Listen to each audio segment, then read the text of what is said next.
Aujourd'hui, vous allez découvrir l'histoire des saints anges et des anges déchus d'une manière que vous n'avez peut-être jamais vue. Tout ce qui sera enseigné ici est dans la Bible. Vous apprendrez qui ils sont, quels sont les anges, quelle est leur nature, à quoi ils ressemblent, quels sont leurs offices, quelle est la différence entre les saints anges et les anges déchus, quel est le bon endroit de la demeure de ces anges. Vous apprendrez également comment Satan dirige ses anges et comment il blasphème contre la nature de Dieu, ce qui a un impact sur la vie des hommes. Vous apprendrez également beaucoup d'autres choses qui auront un impact sur votre vie. À la fin de cette vidéo, vous serez étonné de tout ce que vous apprendrez. Les anges sont des entités spirituelles créées par Dieu pour le servir.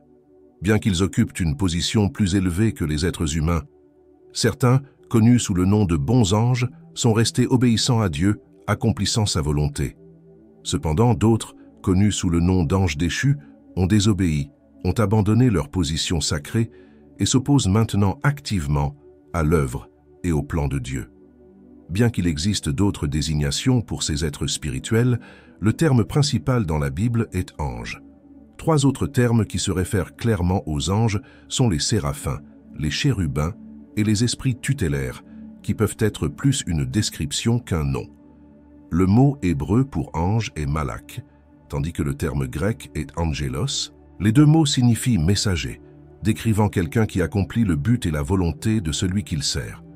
Le contexte déterminera si vous vous référez à un messager humain, à l'un des êtres célestes appelés anges, ou à une théophanie, comme nous le verrons plus tard.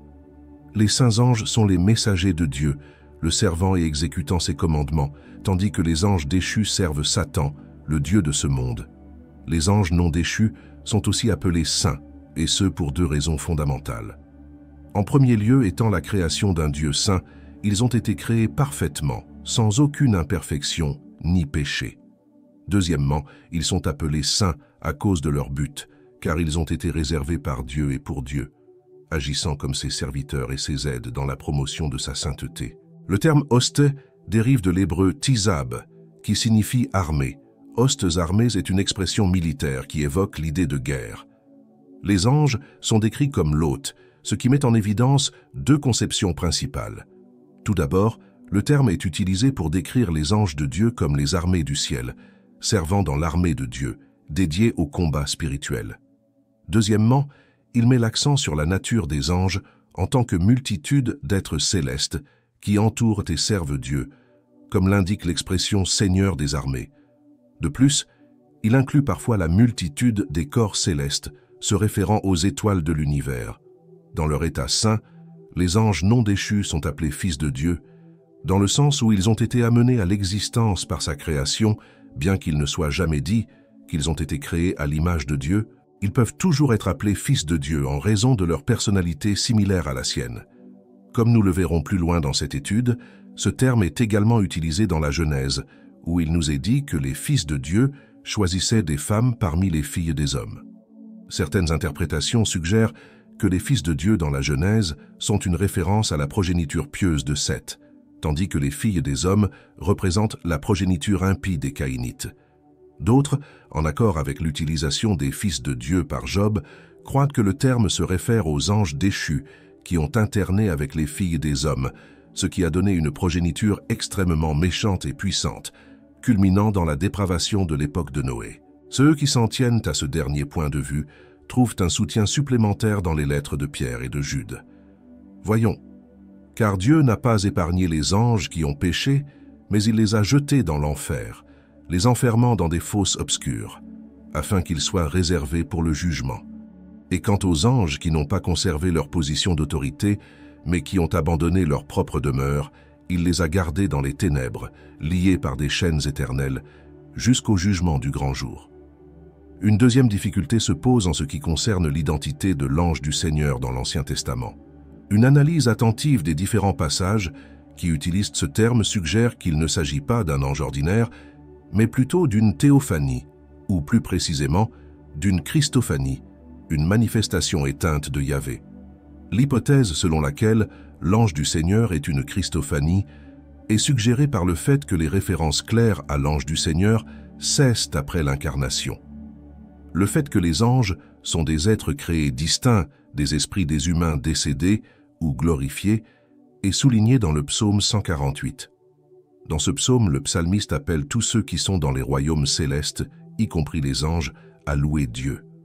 Les anges, ainsi que les royaumes célestes, sont explicitement reconnus comme des créations de Dieu. Bien que l'époque précise de leur création ne soit pas précisée, nous savons qu'ils ont été créés avant la formation du monde. Le livre de Job indique qu'ils étaient présents lorsque la terre a été façonnée, anticipant ainsi sa création avant le récit de la Genèse. Les Écritures soulignent clairement que le Christ, en tant que créateur de toutes choses, est aussi le créateur des anges. Les anges ont été créés simultanément en tant qu'hôtes ou compagnons. Contrairement à l'homme et au règne animal, qui ont été créés par pair, avec la capacité de procréer, les anges ont été créés comme un compagnon, une foule innombrable de myriades. Cette caractéristique est suggérée par le fait qu'ils ne sont pas sujets à la mort ou à l'extinction et ne se reproduisent pas. Contrairement aux humains, Hébreux 9 déclare qu'il est déterminé que les hommes ne doivent mourir qu'une seule fois et qu'ensuite le jugement suivra.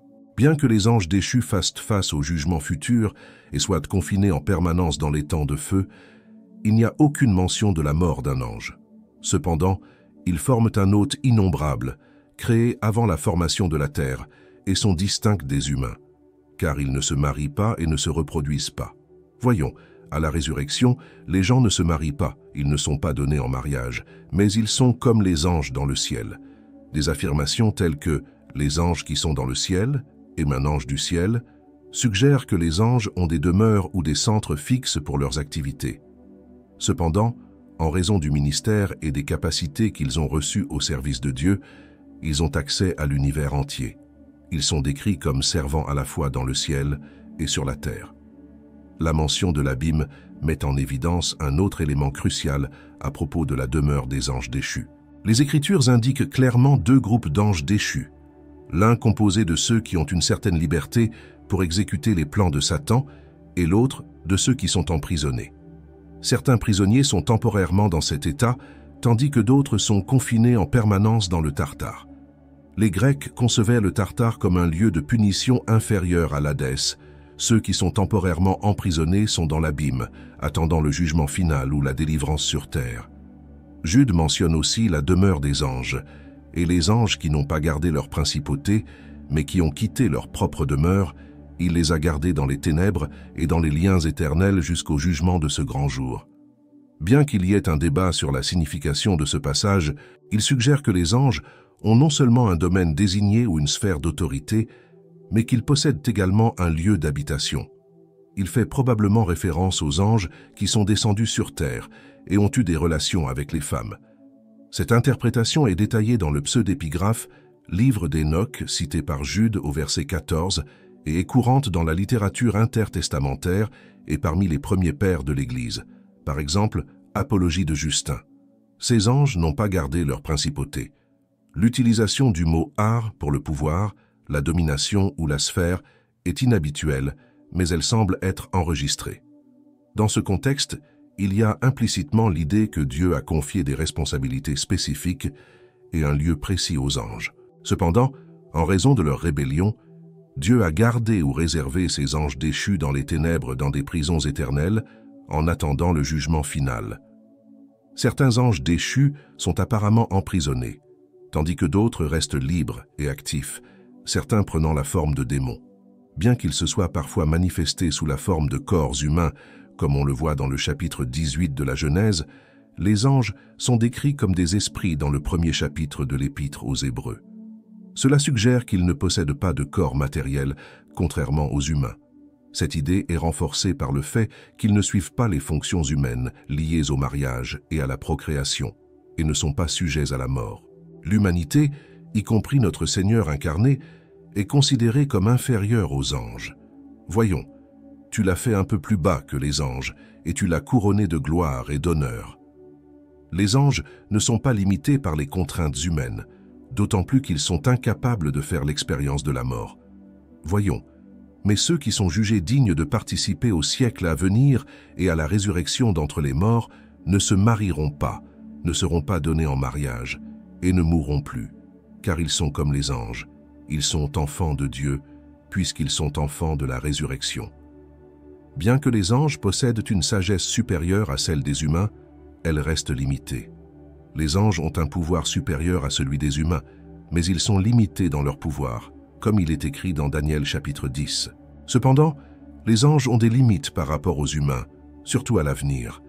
Ils n'ont pas été créés à l'image de Dieu. Ils ne participent donc pas au destin glorieux de la rédemption qui est disponible pour l'homme dans le Christ. À la consommation des temps, les rachetés seront élevés au-dessus des anges. Voyons, vous ne savez pas que nous jugerons les anges, et encore moins les choses de cette vie. Bien que les anges soient des êtres spirituels très puissants, ils ne sont ni omnipotents, ni omniscients, ni omniprésents. Ils ne peuvent pas être partout à la fois. Parce qu'ils sont des êtres spirituels, les anges restent généralement invisibles, à moins que Dieu n'accorde la capacité de les voir ou ne leur permette de se manifester. Dans des situations comme celle de Balaam, l'ange sur son chemin n'est devenu visible que lorsque le Seigneur lui a ouvert les yeux. De même, le serviteur d'Élisée ne pouvait pas voir l'armée des anges, jusqu'à ce qu'Élisée prie pour que ses yeux s'ouvrent. Comme le rapportent les Écritures, lorsqu'ils étaient aperçus, les anges étaient souvent confondus avec des hommes, car ils se manifestaient sous une apparence masculine. À certaines occasions, ils apparaissent d'une manière qui reflète la gloire de Dieu ou dans des vêtements brillants. Dans toutes leurs manifestations, les anges semblent prendre de vraies formes humaines, ne se présentant jamais comme des fantômes ou des animaux ailés. Parfois, ils sont décrits de différentes manières ou avec des manifestations singulières telles que les ailes ou les combinaisons de l'homme, de l'animal et de l'oiseau, comme on le voit dans Ézéchiel et Ésaïe. Cependant, ces représentations ne se sont apparemment produites que par des visions ou des révélations spéciales de Dieu, sans qu'un ange ne se soit littéralement manifesté sous cette forme. De plus, ils semblent toujours apparaître sous la forme de jeunes ou d'adultes, jamais sous forme de personnes âgées. Peut-être parce qu'ils ne vieillissent pas ou ne font pas l'expérience de la mort. Bien qu'ils soient des êtres créés, ils ne sont pas divins, et leur culte est expressément interdit, comme l'est toute la création. Les anges sont sous l'autorité de Dieu et soumis à son jugement. Après une révélation donnée à Jean, l'apôtre se prosterna en adoration à 2 reprises, mais les anges le corrigèrent rapidement, déclarant qu'ils n'étaient que des serviteurs, comme tout le monde devrait l'être. L'ordre donné à Jean était d'adorer Dieu. L'adoration des anges, ou de tout autre objet, détourne l'attention de l'adoration de Dieu en conférant des pouvoirs divins à l'objet d'adoration. Bien que les anges soient puissants et impressionnants à bien des égards, tout comme nous, ils sont simplement des créatures et des serviteurs du Dieu vivant, qui aspirent à notre adoration exclusive. Par conséquent, nous ne devons pas les prier, ni mettre notre confiance en eux, bien que Dieu puisse les utiliser pour répondre à nos besoins de diverses manières. Notre confiance doit être en Dieu, pas dans les anges. Ils exercent leur ministère sous ses ordres, sous son autorité et son pouvoir. Même lorsque les anges étaient des instruments d'aide ou de salut, les fidèles du Nouveau Testament reconnaissaient que c'était le Seigneur qui les avait sauvés. Dans le chapitre 27 des Actes, Luc raconte l'expérience de Paul avec un ange qui lui apportait un message de la part du Seigneur. Mais il n'y avait pas d'adoration de l'ange, au contraire, la foi de Paul était en Dieu qu'il servait. Voyons, cette nuit-là, l'ange de Dieu dont je suis et que je sers était avec moi, dit Paul. N'ayez crainte, il faut que tu comparaisses devant César. Et voici, Dieu t'a donné tous ceux qui naviguent avec toi. C'est pourquoi, homme, prends courage, car je crois en Dieu que cela arrivera exactement comme on me l'a dit. En discutant de leur invisibilité aux yeux humains, Schaffer offre un commentaire perspicace. L'une des raisons pour lesquelles les anges sont invisibles aux yeux humains, peut-être que s'ils étaient vus, ils seraient adorés. L'homme, enclin à l'idolâtrie et à l'adoration de l'œuvre de ses propres mains, résisterait difficilement à l'adoration des anges s'ils étaient devant ses yeux. L'Église de Colosse a dû faire face à l'invasion de faux enseignants qui enseignaient la fausse humilité et l'adoration des anges dans le cadre d'une méthode de spiritualité. Ces docteurs prétendaient avoir des révélations mystiques spéciales résultant de visions associées à leur culte des anges. À ce propos, Paul a écrit que celui qui se complaît dans la fausse humilité et l'adoration des anges ne demande pas le prix.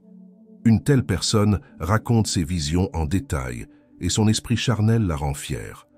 Ceux qui essaient d'imposer de telles pratiques sont décrits comme prenant plaisir à la fausse humilité et à l'adoration des anges. Le contexte suggère que ces gens essayaient d'imposer ces pratiques aux Colossiens dans l'espoir de les empêcher d'obtenir leur prix. Cette approche était démoniaque, car elle cherchait à usurper la position prééminente et la suffisance de Christ en tant que Sauveur et Seigneur. L'Église de Colosse a dû faire face à l'invasion de faux enseignants, qui enseignaient la fausse humilité et l'adoration des anges dans le cadre d'une méthode de spiritualité. Ces docteurs prétendaient avoir des révélations mystiques spéciales résultant de visions associées à leur culte des anges. À ce propos, Paul a écrit que celui qui se complaît dans la fausse humilité et l'adoration des anges ne demande pas le prix. Une telle personne raconte ses visions en détail et son esprit charnel la rend fière. Ceux qui essaient d'imposer de telles pratiques sont décrits comme prenant plaisir à la fausse humilité et à l'adoration des anges.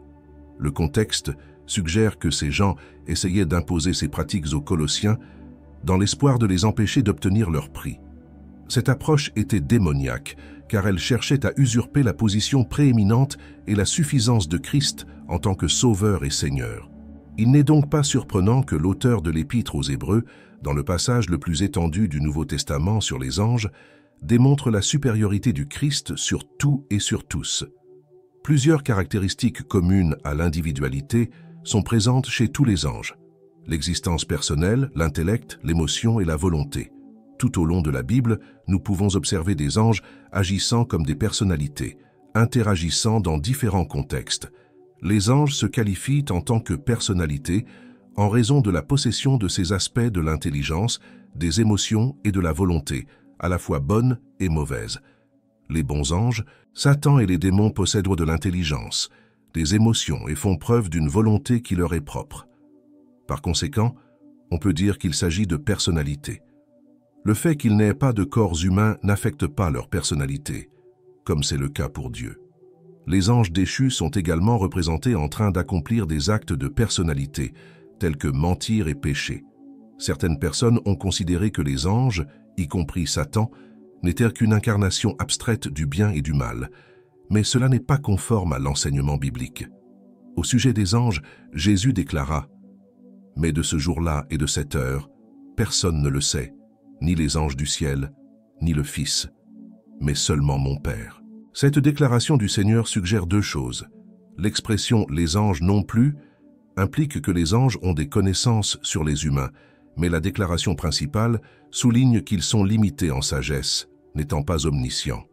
La supériorité de leur connaissance est également suggérée par le fait qu'ils sont présents dans les conseils célestes, impliqués dans la transmission des révélations et utilisés par Dieu pour interpréter les visions, comme dans le cas de Daniel et de Zacharie. Sur la force des anges, puisque l'homme a été créé comme inférieur aux anges, avec des limitations que les anges n'ont pas, il faut s'attendre à ce qu'ils possèdent une force surhumaine. Les Écritures parlent explicitement de votre puissance supérieure.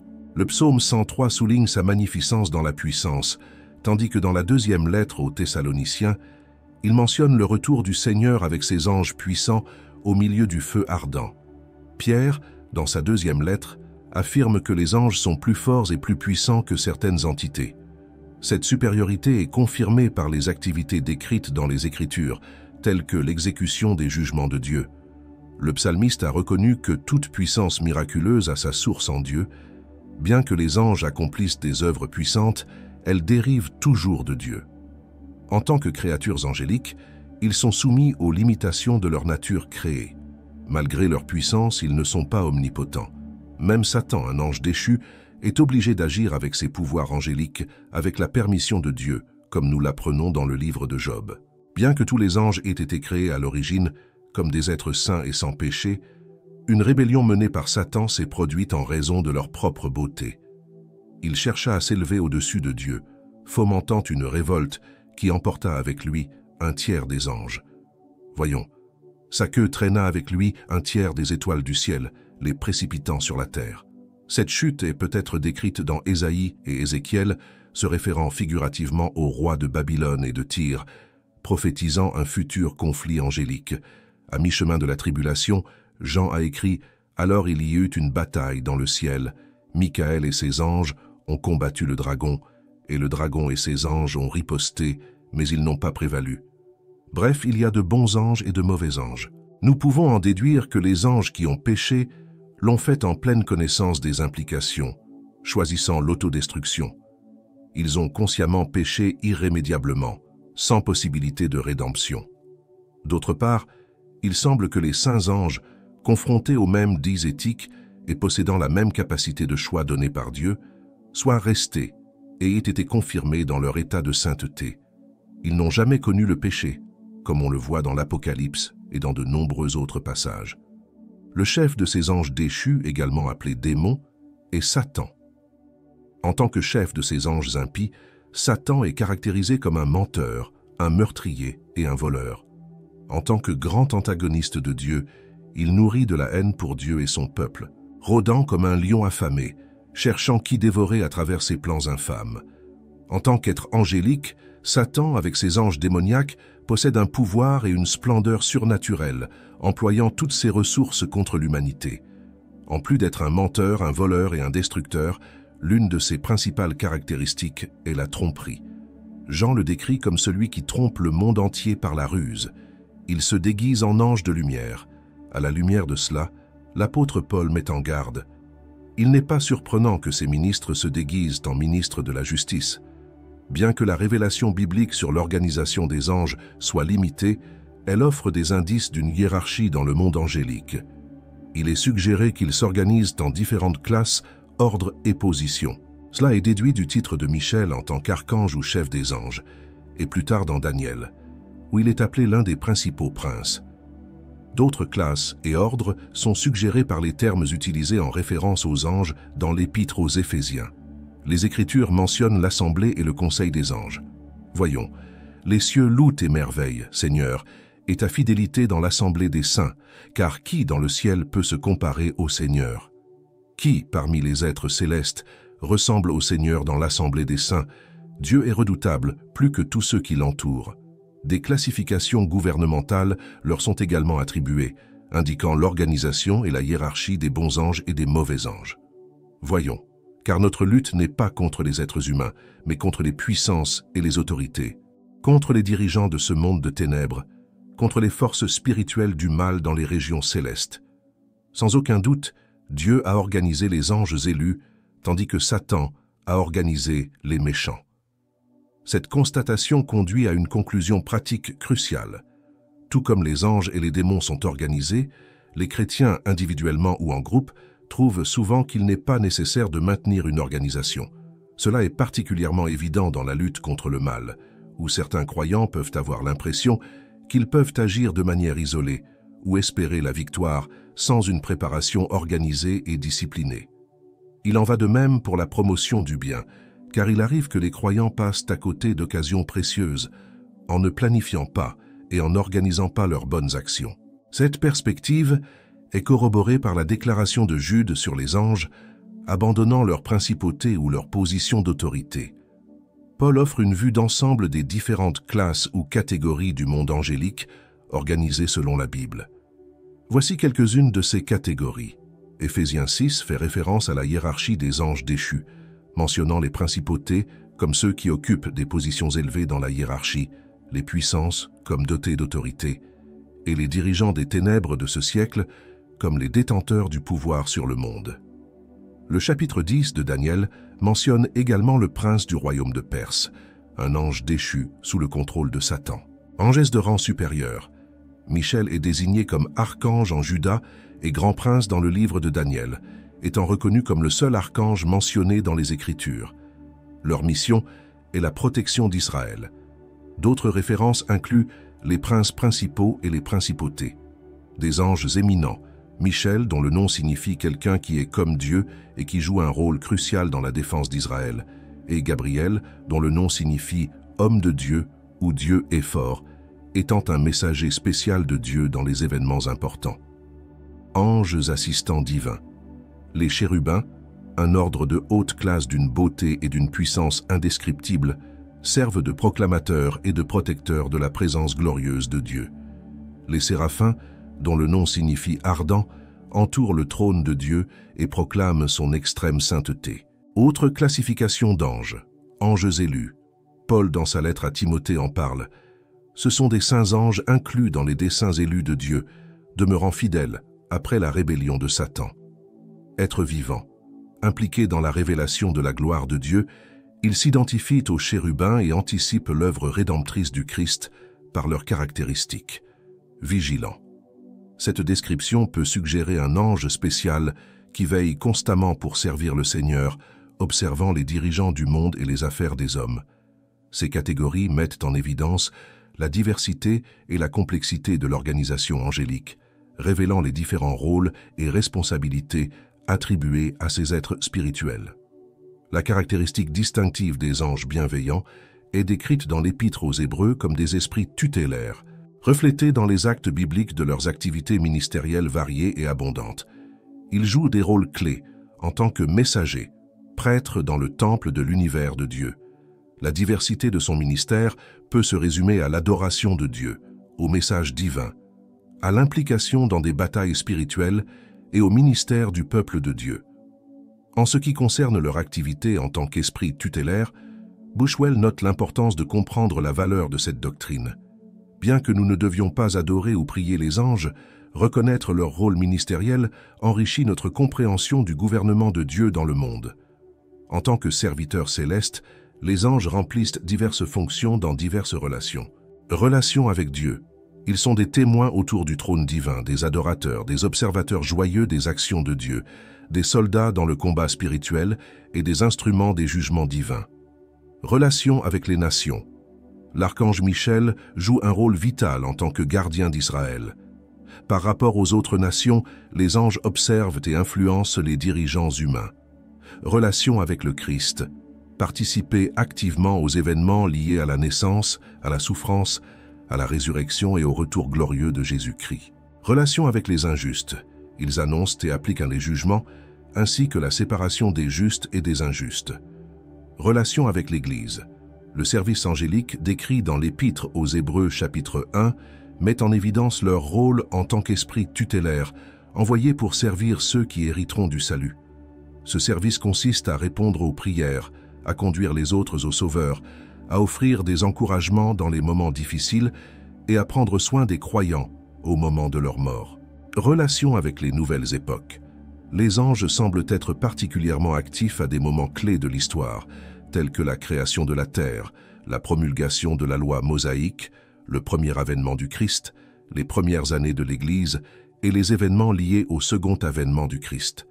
Bien qu'il ne soit pas certain que les anges continuent d'agir de la même manière à l'ère moderne, la reconnaissance de leur ministère apporte du réconfort.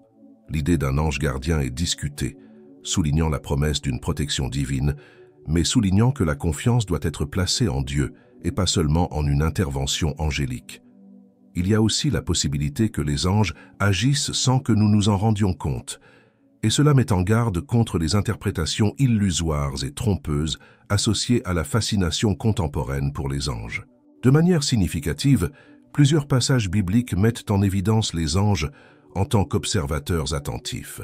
Bien que cela puisse en surprendre certains, la Bible souligne que les anges sont des témoins de l'activité de Dieu dans le monde, particulièrement intéressés par le déroulement de son plan de rédemption. Plusieurs passages spécifiques indiquent que les anges sont, en fait, des spectateurs attentifs des actions divines et que négliger cette vérité biblique serait une erreur, car il y a des raisons et des leçons à tirer de ces références. Comme nous l'avons mentionné précédemment, les anges ont témoigné de la création de Dieu et se sont réjouis de celle-ci. En assistant à la naissance du Christ, ils ont chanté des louanges à Dieu et ont accompagné toute la vie terrestre de Jésus. De plus, ils observent avec intérêt la joie de Dieu lorsqu'un pécheur se repent. Ces êtres célestes sont profondément impliqués dans la question du salut de l'homme en Christ, suivant attentivement la sagesse multiforme de Dieu au fur et à mesure que son plan rédempteur se déroule. Naturellement, la question se pose, pourquoi les anges s'intéressent-ils si profondément et observent-ils de près ce qui se passe sur terre? D'abord et avant tout, en tant que saintes créatures, ils se préoccupent de l'adoration et de la gloire de Dieu, qui lui sont dus en tant que créateur saint et infini. C'est clairement évident dans le chapitre 6 d'Ésaïe, où les séraphins chantent la sainteté de Dieu. Jean souligne également la dévotion des créatures vivantes à l'adoration continue de Dieu dans Apocalypse 4. De plus, dans Apocalypse 5, les anges ainsi que les 24 anciens représentant l'Église louent l'œuvre de salut de grâce de Dieu par l'intermédiaire de l'agneau. Le livre aux 7 sceaux mentionné dans l'Apocalypse représente l'histoire de la perte de la domination humaine sur la terre au profit de Satan, suivi de la reconquête de cette domination par l'intermédiaire de l'homme-dieu sauveur. Cet agneau, unique dans sa capacité à accomplir un tel exploit, accomplit la promesse du chapitre 3 de la Genèse en brisant la domination de Satan par son incarnation, sa vie sans souillure, sa mort, sa résurrection et son ascension. La lutte entre les deux royaumes, le royaume du monde de Satan et le royaume de Dieu, est une partie cruciale de la révélation divine. Un élément important que les anges notent est la question de la soumission à l'autorité, comme l'indique Paul dans la première lettre aux Corinthiens, chapitre 11. Cette observation peut être liée à la rébellion de Satan contre l'autorité divine. La rébellion déshonore Dieu, tandis que la soumission le glorifie. La chute de Satan et de son armée angélique est un événement charnière qui façonne l'intérêt profond des anges pour l'œuvre rédemptrice de Dieu sur la terre. L'étang de feu est préparé spécifiquement pour Satan et ses anges, soulignant leur destination finale de défaite. Comprendre l'un des titres attribués à Satan s'avère éclairant, lourd d'implications. Le terme « diable », souvent associé à Satan, désigne un calomniateur, quelqu'un qui accuse faussement. Cette tâche met en évidence l'une des principales facettes de votre identité telle qu'elle est présentée dans les Écritures. En tant que calomniateur, Satan est celui qui calomnie le tempérament de Dieu. L'une de leurs stratégies pour y parvenir est d'accuser injustement les croyants. Le livre de Job fournit un exemple frappant de ces accusations diffamatoires contre les disciples de Dieu, révélant comment ils cherchent simultanément à ternir la nature divine. En examinant les 2 premiers chapitres de Job, le véritable but derrière les accusations de Satan devient rapidement évident. Il affirmait que Job adorait Dieu uniquement pour les bienfaits qu'il recevait, et non par amour pour le Créateur lui-même ou parce qu'il reconnaissait l'adoration de Dieu comme sainte et souveraine. L'essence de l'accusation de Satan était « Si tu prives Job de tout ce qu'il possède, il te maudira ». Sur la base de la caractérisation biblique de Satan comme adversaire et diable, ainsi que des activités rapportées dans les Écritures, il est plausible de déduire que Satan s'est opposé à la nature aimante de Dieu, suggérant qu'il serait injuste de le condamner, lui et ses anges, à l'étang de feu. Peu de temps après la création d'Adam et Ève, cette attaque contre la nature divine de Dieu en tant qu'injuste devient évidente dans les paroles injurieuses et interrogatives de Satan à Ève pendant la tentation. De cette façon, dans le monde contemporain, plongé dans la tromperie satanique, un sentiment commun surgit. Beaucoup de gens, en rejetant la parole de Dieu, expriment l'idée que le Dieu décrit dans la Bible est vengeur, se demandant comment un Dieu d'amour pourrait envoyer les gens en enfer. Cette pensée conduit certains à refuser de croire en un Dieu avec de telles caractéristiques. Une partie de la raison derrière la création de l'homme et le plan de salut de Dieu en Christ est de révéler la vraie nature du caractère de Dieu qui est sage, saint, juste, aimant, miséricordieux et bon. Poussé par sa sainteté et sa justice, Dieu a été contraint de condamner Satan et ses anges à l'étang de feu, tout comme il l'a fait pour l'homme pécheur. Cependant, la miséricorde divine, la bonté et l'amour interviennent, offrant une solution par la croix, afin que l'humanité puisse atteindre la vie éternelle.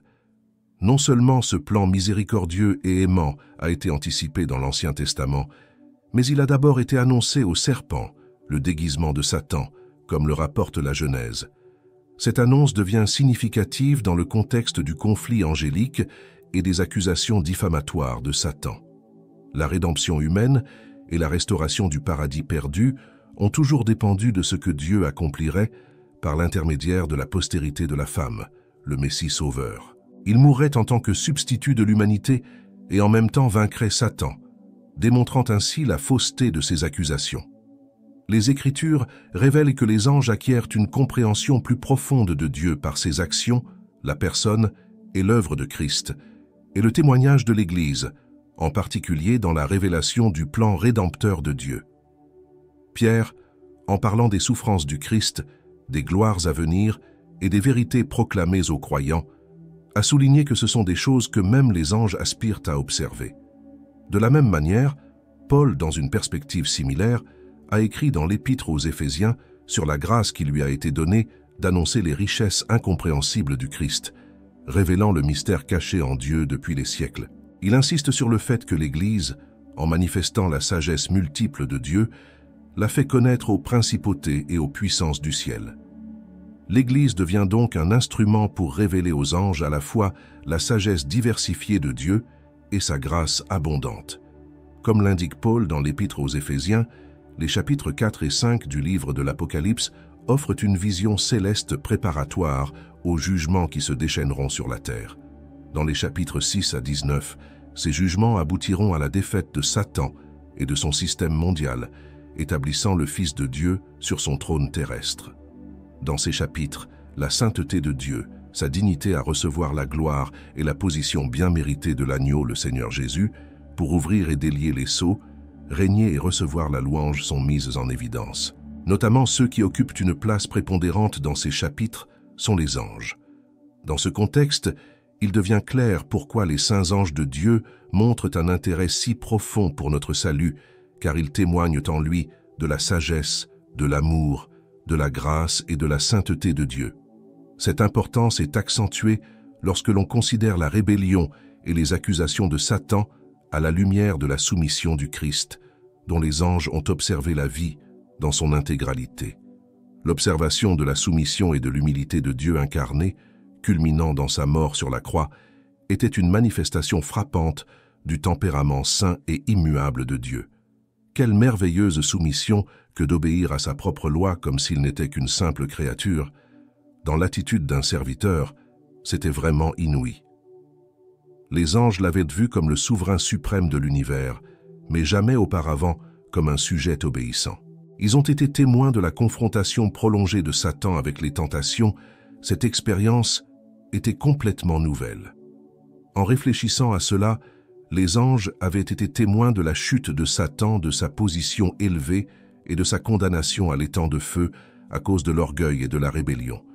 Cependant, dans l'incarnation et la vie soumise du Christ, culminant dans la croix, ils ont trouvé l'exemple suprême de la sainteté, de l'amour, de la grâce et de la miséricorde de Dieu, ainsi que de la juste condamnation de Satan.